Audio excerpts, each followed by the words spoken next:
Good morning students. कल class के next video में आज हम एक्सरसाइज 5.2 के क्वेश्चंस करेंगे। एग्जांपल्स हमने कर लिए हैं, थ्योरी हमने देख ली। उससे रिलेटेड जो क्वेश्चंस हैं हमारे, जो हमने लास्ट दो वीडियो में जो थ्योरी की थी, जो एग्जांपल्स किए थे, उनसे रिलेटेड क्वेश्चंस करते हैं। क्वेश्चन नंबर 1 और 2 जो आपके जो क्वेश्चंस हैं वो आपको खुद करने हैं। इसमें करना क्या होगा, क्वेश्चन नंबर 1 में आपको दिया हुआ सारणी का प्रयोग कर त्रिभुज का क्षेत्रफल ज्ञात कीजिए। तो सारणी का प्रयोग कर, सारणी का जो सूत्र था आपका त्रिभुज का क्षेत्रफल के लिए हमारे पास सारणी का सूत्र होता है 1/2 मल्टीप्लाई में सारणी हमारी x1 y1 1, दूसरी पंक्ति होती है इसकी x2 y2 1 और तीसरी पंक्ति होती है हमारी x3 y3 और 1। तो यहाँ से हम क्या करेंगे कि हमारे पास इसमें जो तीनों हमारे बिंदु दिए हुए हैं x1 x2 x3 y1 y2 और y3, इन सभी की वैल्यू रखते हुए सारणी का प्रसार करेंगे। हमें क्या मिलेगा यहाँ पर त्रिभुज का क्षेत्रफल। ध्यान में रखना है त्रिभुज का क्षेत्रफल ऋणात्मक नहीं होगा, हमेशा कैसा लेंगे, धनात्मक। ठीक है। क्वेश्चन नंबर 2 में लोग इसी प्रकार करेंगे। क्वेश्चन में पूछा गया है कि क्या दिए गए बिंदु समरेख हैं। दिए गए बिंदु समरेख कब होते हैं, जब त्रिभुज का क्षेत्रफल कितना मिलता है, 0। यदि त्रिभुज का क्षेत्रफल 0 होगा तो जो दिए गए तीनों बिंदु है वो क्या आएंगे, आपके समरेख बिंदु होंगे। चलिए क्वेश्चन नंबर 3 करते हैं। क्वेश्चन नंबर 3 क्या है, k का मान ज्ञात कीजिए यदि त्रिभुज का क्षेत्रफल कितना दे रखा है हमें, 35 वर्ग इकाई। तो यहाँ पर लिखते हैं सबसे पहले क्वेश्चन नंबर 3, त्रिभुज का क्षेत्रफल आपको दिया हुआ है 35 वर्ग इकाई और 35 वर्ग इकाई दे दिया तो इसको प्लस माइनस 35। ठीक है, ऐसा हमने एक एग्जांपल भी किया था। तो त्रिभुज का क्षेत्रफल हमारे पास है यहाँ पर प्लस माइनस 35। आगे यहाँ पर 3 सीरीज दिए हुए हैं। आपका पहला सीरीज है k, 4, दूसरा सीरीज दिया हुआ है 2, -6 और तीसरा आपको दे रखा है 5, 4।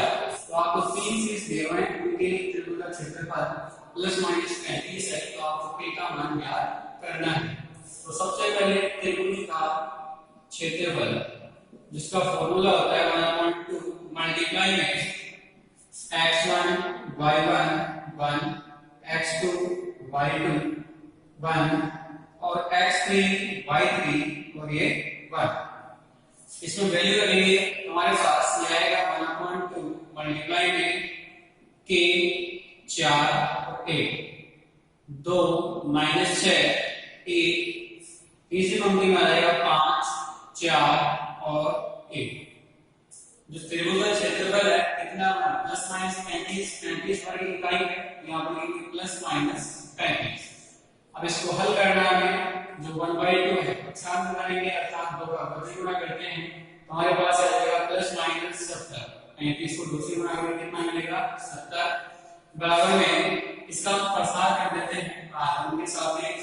यहाँ पर r1 के सापेक्ष प्रसार करेंगे तो k मल्टीप्लाई में इसका जो हमारे पास सेकंड रूप क्या होगा, -6 और 1 से गुणा किया माइनस का 6, बीच में -4 को 1 से गुणा करके कितना मिलेगा आपको 4। दूसरा लेने में हमारा 4 है, इसलिए माइनस का होगा सेकंड और क्या होगा, 2 को 1 से गुणा करेंगे 2, माइनस में 5 को 1 से गुणा करेंगे तो हमारे पास ये बन जाएगा 5। आगे नेक्स्ट वैल्यू है आपका 1, तो 1 के मल्टीप्लाई में इसका जो सेकंड होगा क्या होगा 2 -6 5 और 4, 2 को 4 से गुणा करेंगे तो 8 मिलेगा, -6 को 5 से गुणा करेंगे तो माइनस का 30 और माइनस पहले से लगा इसमें क्या आएगा प्लस का 30। सोल्व करते हैं इसको तो हमारे पास क्या आएगा प्लस माइनस 70 बराबर में -6 और -4 आपको लगता है माइनस का 10 तो -10 के 2 -5 कितना होगा माइनस का 3, उसको -4 से गुणा करते हैं तो प्लस का 12 और प्लस में 30 और 8 कितने हो गए 38। यहाँ पर लिखेंगे प्लस का 38। हल करते हैं हमारे पास आएगा -10 के अब प्लस में 12 और प्लस में 38 दोनों को जोड़ेंगे तो हमारे पास मिलेगा हमें 50। यहाँ पर लिखेंगे 50 बराबर में प्लस माइनस 70। पक्षांतर करते हैं 50 का तो हमारे पास रहेगा प्लस माइनस 70। जो 50 है कैसा है, प्लस है, पक्षांतर करने पर कैसा रहेगा, माइनस का 50 इज इक्वल्स टू माइनस का 10 के। तो के बराबर हो गया आपका प्लस माइनस 70 माइनस 50 बटे 10, समीकरण नंबर 1। अब इस समीकरण में एक बार प्लस का चिन्ह लेंगे और एक बार कौन सा चिन्ह लेते हैं, माइनस। यहाँ पर लिखेंगे प्लस चिन्ह लेने पर और प्लस का चिन्ह लेते हैं, हमारे पास आ जाता है के बराबर प्लस का 70 माइनस 50 बटे 10 और 70 माइनस 50 होगा आपका 20 बटे 10 अर्थात 2। के का एक मान मिल गया हमें कितना, प्लस का 2। दूसरा मान निकालने के लिए माइनस का चिन्ह लेते हैं और माइनस चिन्ह लेने पर माइनस चिन्ह लेंगे तो के बराबर में आपका आ जाएगा माइनस 70 माइनस 50 बटे 10 बराबर में जो माइनस का 70 और माइनस का 50 दोनों को ऐड करेंगे जोड़ेंगे तो कितना मिलेगा, माइनस का 120 बटे 10 और 10 का भाग देते हैं तो माइनस कितना मिल जाएगा, 12। तो के आपके पास दो मान मिल रहे हैं, तो 2 और दूसरा मिल जाएगा आपको के बराबर माइनस का वर्ग। तो इन दोनों मानों के लिए जो हमें शीर्ष दिए हुए हैं उनसे बनने वाले त्रिभुज का क्षेत्रफल कितना होता है, 35 वर्ग इकाई होता है। क्लियर है, इसको नोट कीजिए। आगे देखते हैं नेक्स्ट क्वेश्चन।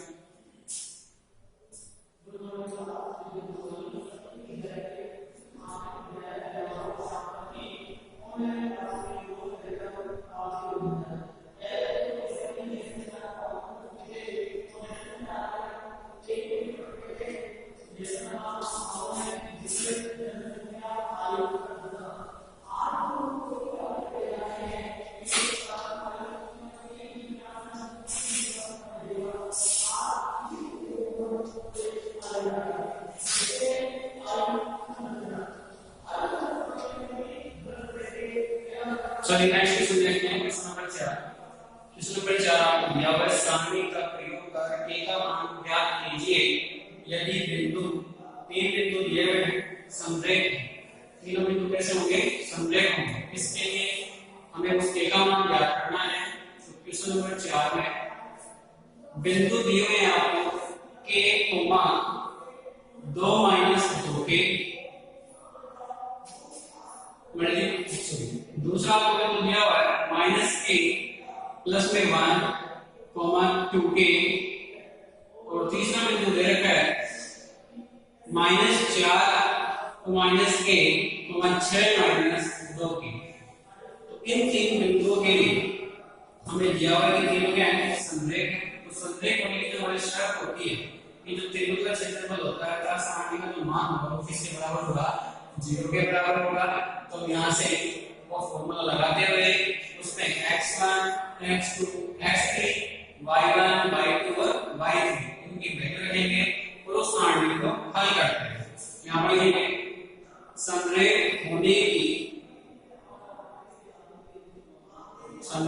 होने की आवश्यक शर्त। तो समरेख होने की आवश्यक शर्त हमारी ये है कि x1 y1 1 x2 y2 1 x3 y3 और 1। इस सारणी का मान कितना होता है आपका, 0 होता है। तो इस सारणी में x1 x2 x3 y1 y2 और y3 इनका मान रखने पर आपके पास वो मिलेगा x1 आपका कितना है कि y1 कितना हो गया 2 माइनस 2 के और ये y। तीसरा इसका तो डायरेक्टली मिलेगा x2 का मान माइनस का k प्लस 1 और y2 का मान है आपका 2k और 1। जो तीसरा बिंदु दिया हुआ है उसमें x3 का मान है हमारा माइनस का 4 माइनस k और y3 का मान है 6 माइनस 2k और ये 1। तो देखिए आप लोग चाहे तो सारणी के गुणन का प्रयोग कर सकते हैं। या डायरेक्टली कर सकते हैं, प्रसार इसका कर सकते हैं। तो हम यहाँ से जो आपका R2 और R3 है, अगर इसमें हम क्या करते हैं, जो आपका R1 है इसको जोड़ दें, तो हम यहाँ से चलिए जो आपका R1 है, R1 में अगर R2 को जोड़ते हैं तो प्लस का क्यों है माइनस का कितना हो जाएगा, कैंसिल हो जाएगा, कितना हो जाएगा प्लस का 1। इसी प्रकार 2 - 2k और 2k है, दोनों को जोड़ते हैं, 2k से 2k कैंसिल हो, कितना हो जाएगा 2 हो जाएगा। और जो आपका 1 है और ये 1 कितना हो जाएगा 2। यहाँ पर R1 के ऊपर संख्या लगाते हैं, R1 प्लस R2।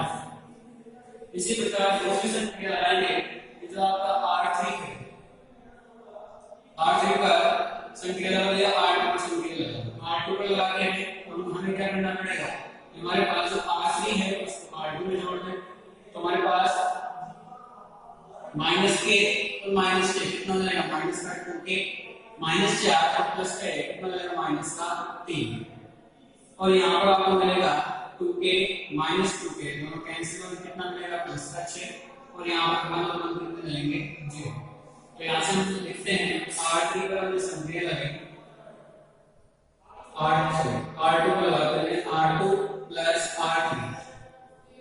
तो संख्या लगाने पर हमारे पास R1 होगा ये बराबर में 0, R1 है k - 2 - 2k और 1। तो यहाँ से इसमें R2 हो जाएगी, तो माइनस के और प्लस के कैंसिल हो गया, कितना बचेगा प्लस का 1। 2 - 2k, इसमें R2 जोड़ना है 2k, 2k से 2k कैंसिल हो जाएगा, कितना बचेगा 2, और 1 में 1 जोड़ देंगे कितना मिलता है मेरे को 2। R2 पर संख्या लगा रहे हैं, R2 प्लस R3 दोनों को जोड़ते हैं, तो माइनस के और माइनस के कितना रहेगा, माइनस का 2k और 1 और -4 कितना मिलता है, माइनस का 3। आगे देखें तो 2k में जोड़ेंगे इसको 6 - 2k को, तो 2k से 2k कैंसिल हो गया, कितना बचेगा प्लस का 6, और 1 में 1 जोड़ने में कितना रहेगा आपका 1। ठीक है, अब देखते हैं हमारे पास जो R3 है वो एडिटिव रहेगा, 4 - k 6 - 2k और बराबर में 0। अब आप लोग साइन का डायरेक्ट प्रसार कर सकते हैं, या आउटपुट 0 बनाना चाहते हैं हम 0 बना सकते हैं। तो यहाँ से हल करते हैं डायरेक्ट R1 के सापेक्ष प्रसार करने पर, तो प्रसार करेंगे तो 1 मल्टीप्लाई में -2k -3 6 -4 -k 6 - 2k -2 इंटू इसका मान सेकंड होगा -2k -3 -4 -k, इधर आ जाएगा 1 और ये 1 प्लस में हमारे पास 2 है, इसका सेकंड होगा आपका -2k। चलिए यहाँ पर यहाँ पे सही करते हैं, जो 1 है 1 का जो सेकंड होगा पहली पंक्ति और तीसरे पहले स्तंभ को छोड़ते हुए यहाँ पर आएगा 6 - 2k 1 और 1। इसमें देखिए इस 2 के लिए हमारे पास आएगा पहली पंक्ति और तीसरे स्तंभ को छोड़ते हुए -2k -3 6 -4 -k और 6 - 2k बराबर में 0। तो हमारे जो सारणी का हमने प्रसार किया है, इसको हल करेंगे। हल करने के बाद हमारे पास एक द्विघात समीकरण बनता है, जिसको हम सॉल्व करते हैं गुणनफल विधि से। इसको हल करके हम निकाल सकते हैं, यहाँ पर k का मान निकाल सकते हैं। इसको नोट कीजिए, और इसके बाद में आप लोग यहाँ से द्विघात समीकरण प्राप्त करेंगे k के पदों में, और उसको हल करके k का मान निकालिए। नोट करिए। नेक्स्ट क्वेश्चन देखते हैं।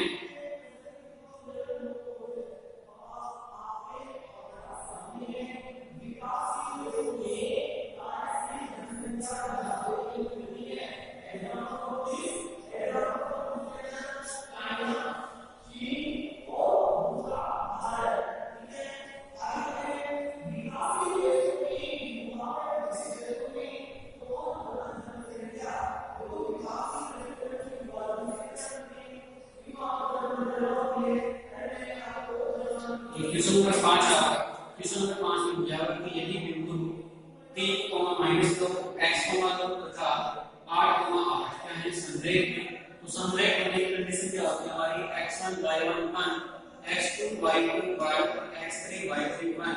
जो सारणी है इसका मान किसके बराबर 0 के बराबर।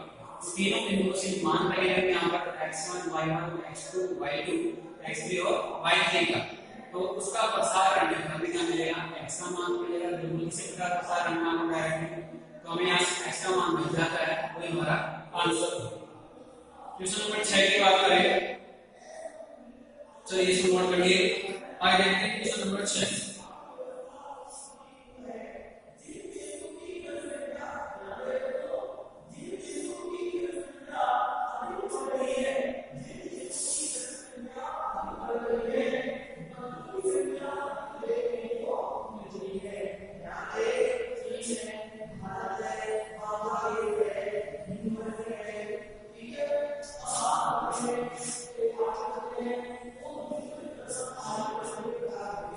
चलिए आगे देखते हैं क्वेश्चन नंबर 6। क्वेश्चन नंबर 6 में दिया हुआ सारणी के प्रयोग से दो बिंदु 3,1 से गुजरने वाली रेखा का समीकरण ज्ञात कीजिए तथा त्रिभुज का क्षेत्रफल ज्ञात कीजिए यदि इसका बिंदु -2, -4 हो। तो सबसे पहले तो दो बिंदु दिए हुए हैं क्वेश्चन नंबर 6 में, बिंदु A और B कौन कौन से हैं 3, 1 और ये बिंदु आपका 2,3। इन दोनों बिंदुओं से गुजरने वाली रेखा का समीकरण याद करना है। इसके बाद जो तीसरा बिंदु है वो आपको C और वो आपका -2, -4। तो इन तीनों बिंदुओं से बनने वाले बिंदु का मान ज्ञात कैसे याद करेंगे। सबसे पहले दो बिंदुओं A व B से गुजरने वाली रेखा का समीकरण, जो बिंदु दिए हुए हमें A और B, इन दोनों से गुजरने वाली रेखा का समीकरण हम ज्ञात करते हैं। हमारे पास फॉर्मूला होता है x/1 x1 y1 1 x2 y2 और 1 बराबर में 0। हमारे पास सारणी होती है, इसमें पहली पंक्ति में क्या होते हैं x और y, जो हमारे अज्ञात चर है वो होंगे, और दूसरी और तीसरी पंक्ति में जो हमें बिंदु दिए हुए हैं वहां से जो निर्देशांक है उनके मान यहाँ पर रखते हैं। तो चलिए मान रखते हैं इसमें x y और 1। x1 का मान आपका 3, y1 का मान है 1 और ये 2। बिंदु B से मान रखते हैं तो x का मान 2, y2 का मान 3 और 1। अब हम यहाँ से इसका प्रसार करेंगे बराबर में 0। इसका प्रसार करते हैं तो प्रसार करेंगे तो r1 के सापेक्ष प्रसार करने पर r1 के सापेक्ष प्रसार करने पर तो प्रसार करेंगे हमें क्या मिलेगा x मल्टीप्लाई में इसका सेकंड, तो यहाँ पर आएगा x मल्टीप्लाई में इसका सेकंड क्या होगा 1 1 3 और 8। यहाँ से 1 को 1 से गुणा करके कितना मिलेगा 8 माइनस में इस 3 को गुणा करते हैं 1 से, यहाँ पर आएगा आपका 3, बीच में माइनस लगा देंगे। दूसरा एलिमेंट हमारा y है तो y मल्टीप्लाई 3 को 1 से गुणा करेंगे, 3 माइनस में 9 को 1 से गुणा करते हैं तो कितना मिलेगा 9 प्लस लास्ट एलिमेंट हमारा 1 है, इसके लिए जो सेकंड होगा 1 को 3 से गुणा किया 9 माइनस 9 को 1 से गुणा करेंगे यहाँ पर कितना आ जाएगा 9 बराबर में 0। इसको हल कर लेते हैं। हमारे पास x बराबर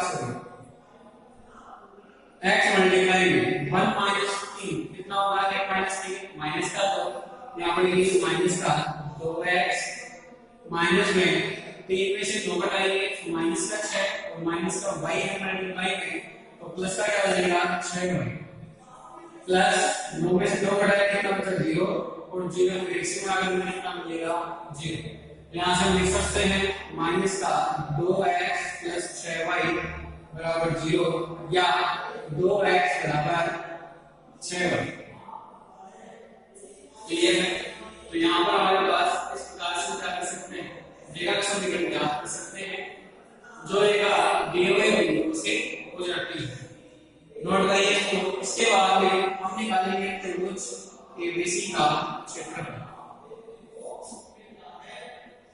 फिर उसके एबीसी का जो क्षेत्रफल होगा 3 डिग्री में, उसके लिए फॉर्मूला होता है 1 मल्टीप्लाई में x1 y1 1 x2 y2 और ये y x3 y3 और ये 1। या फिर आप ये भी कर सकते हैं कि तो आपका तीसरा बिंदु है -2 -4, उसको आप x को y की जगह रख दिया इस समीकरण में, इसको 1/2 से गुणा कर। चलिए डायरेक्टली निकाल लेते हैं। तो 1/2 मल्टीप्लाई में x1 का मान हमने x1 3 को माना 3, y1 1 और ये 1, x2 का मान आपका 9 है, y2 का मान 3 और ये 1। x3 की बात करते हैं तो जो बिंदु C है वहां से x3 का मान लिखेंगे -2 -4 और ये 1। इस सारणी का प्रसार करते हुए निकालेंगे हम त्रिभुज एबीसी का मान निकालते हैं। त्रिभुज एबीसी का जो क्षेत्रफल होगा उसका मान निकालेंगे, वो ऋणात्मक आता है तो कैसा लेके चलेंगे उसको धनात्मक। धनात्मक लेने पर हमें क्या मिलेगा, त्रिभुज का क्षेत्रफल मिलता है, क्योंकि त्रिभुज का क्षेत्रफल जो होता है वो ऋणात्मक कभी भी नहीं होता। नोट करिए इसके आगे।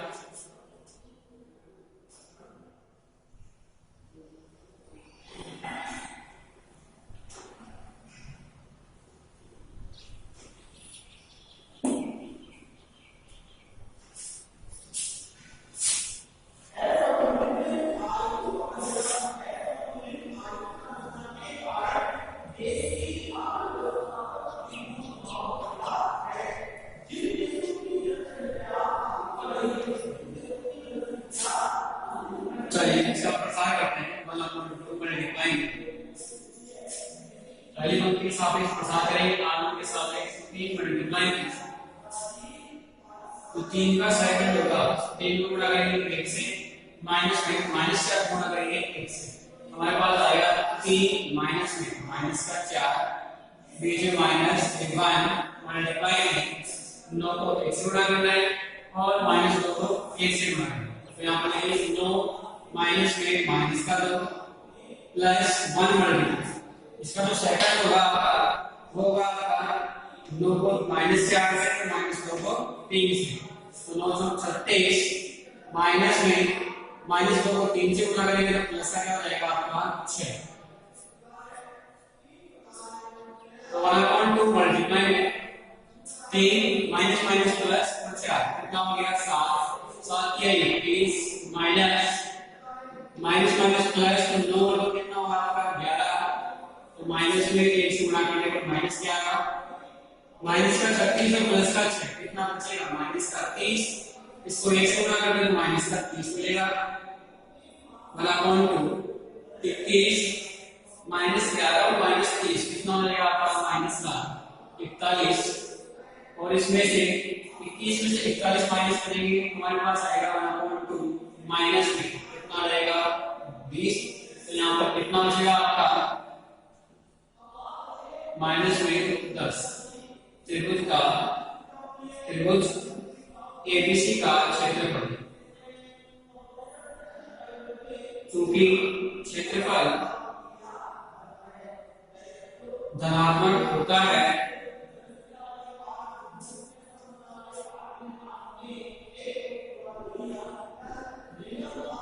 अतः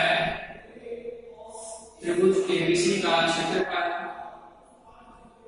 क्या करेंगे, इसका मोड़ लेंगे, मॉडुलस का कोई भी संख्या होती है इसे करके धनात्मक बन जाती है, तो बराबर कितना आएगा -10 है, कितना हो जाएगा 10 का 10, तो बराबर कितना लिए हैं यहाँ पर वर्ग इकाई, 10 वर्ग इकाई। चलिए नोट कर लीजिए यहाँ पर।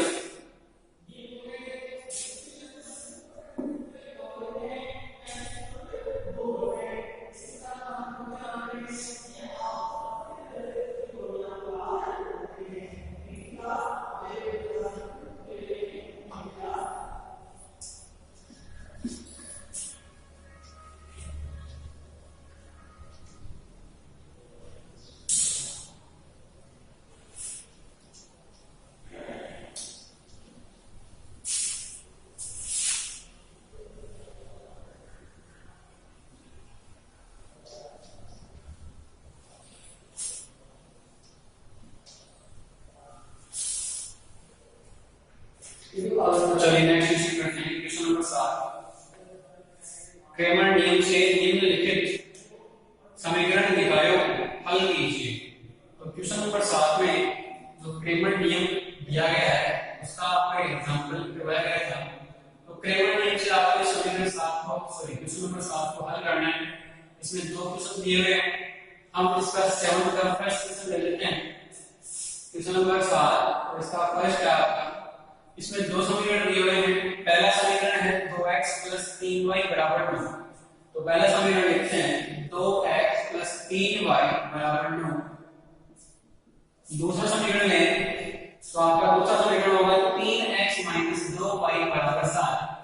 तो 3x 2y 7 समीकरण नंबर 2। इन दोनों समीकरणों को आपको क्रेमर नियम से हल करना है। क्रेमर नियम हम जानते हैं कि हमारे पास x बराबर होता है डेल्टा 1 अपॉन डेल्टा, y बराबर कितना होता है डेल्टा 2 अपॉन डेल्टा। तो ये दो ही चर है x और y। तो सबसे पहले हम डेल्टा छानी होगी उसका मान निकालेंगे, डेल्टा 1 और डेल्टा 2 का मान यहां पर हम निकालते हैं।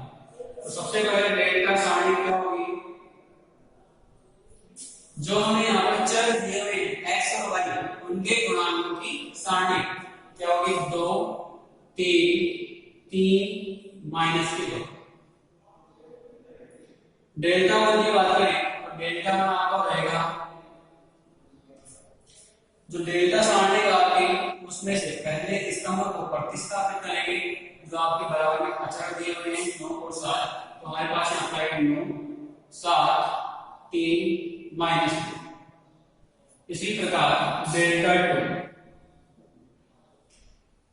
2 का अर्थ है कि हमारे पास जो डेल्टा सारणी है इसके दूसरे स्तंभ को प्रतिस्थापित करेंगे जो आपके कांस्टेंट दिए हुए 9 और 7 से। तो यहाँ पर सारणी बन जाती है 2 3 9 और 7। अब इन सारणियों का मान निकालेंगे और जो आपके सूत्र है x बराबर डेल्टा 1 अपॉन डेल्टा, y बराबर डेल्टा 2 अपॉन डेल्टा, इसमें रख देंगे। तो डेल्टा जो हमारे सारणी इसका मान निकालते हैं 2 को -2 से गुणा किया -4, माइनस में 3 को 3 से गुणा करेंगे तो हमारे पास आ जाएगा 9। तो -4 और -9 कितना होता है -13। डेल्टा 1 की बात करें तो डेल्टा 1 आपका होगा 9 और -9 को -2 से गुणा करेंगे -18, 7 को 3 से गुणा करेंगे 21 तो माइनस में 21। तो -18 और माइनस का 21 कितना हो जाएगा -39। डेल्टा 2 की बात करें तो 7 को 2 से गुणा किया 14, -9 को 3 से गुणा करेंगे तो 27। कितना बचेगा 14 में 27 करते हैं तो माइनस में कितना बचता आपका 13।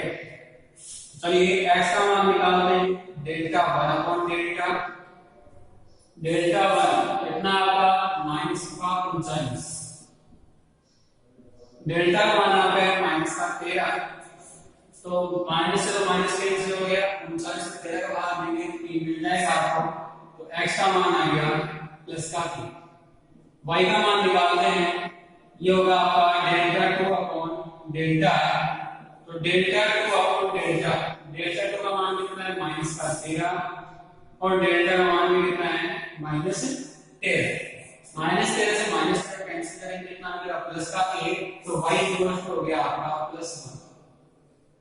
तो हमें x और y के मान निकालने के बाद ये दोनों समीकरणों को हल करना है जो हमने कर लिया है। तो हमारे पास यही होंगे इसके आंसर x बराबर 3 और y बराबर 1। नोट करिए इसको।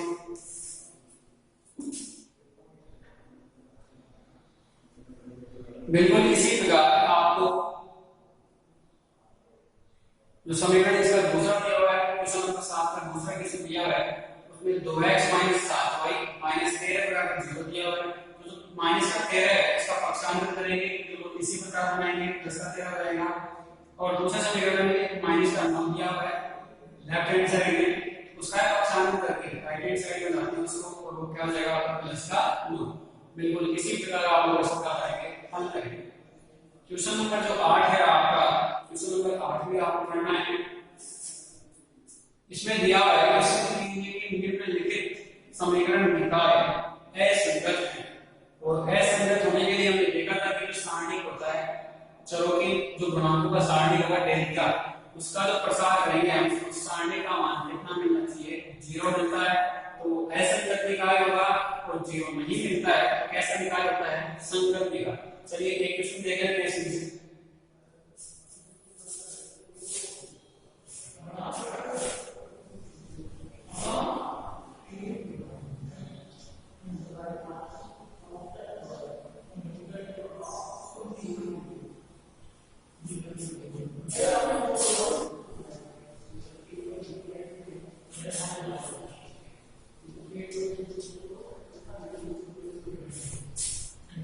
नंबर 8 का फर्स्ट क्वेश्चन दिया, 3 समीकरण दिए हुए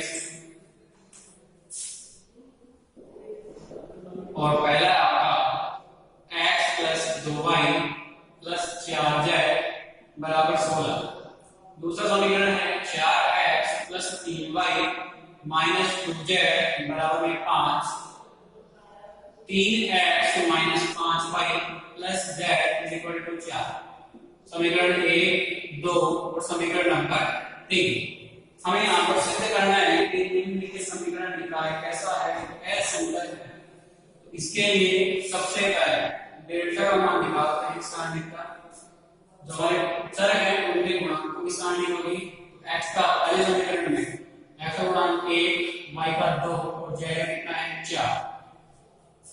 अब दूसरे समीकरण की बात करते हैं, दूसरी पंक्ति मिलेगी x का गुणांक 4, y का गुणांक 3, z का गुणांक -2।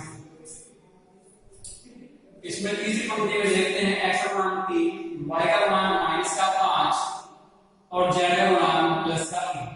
ठीक है, तो यहाँ से हल करते हैं, इस सारणी का मान निकालते हैं, प्रसार करेंगे तो r1 के सापेक्ष